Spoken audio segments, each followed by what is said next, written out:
Wi-Fi connected but no internet on iPhone.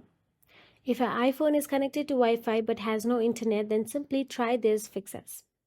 First of all, check if other devices have internet. If other devices like laptop, tablet also can't access the internet, the issue is with a Wi-Fi network. If only your iPhone has no internet, the issue is with your phone. Now, open the Settings app on your mobile device.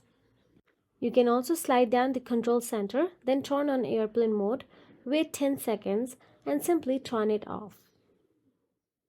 After done so, tap on the Wi-Fi option available there and navigate to the Wi-Fi settings.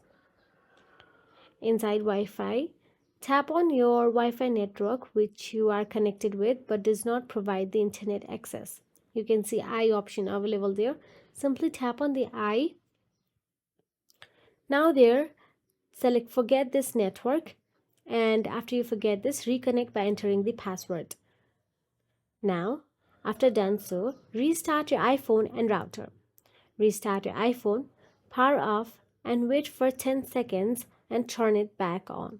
All you have to do is press on the power button and volume down button simultaneously, then slide it to power it off.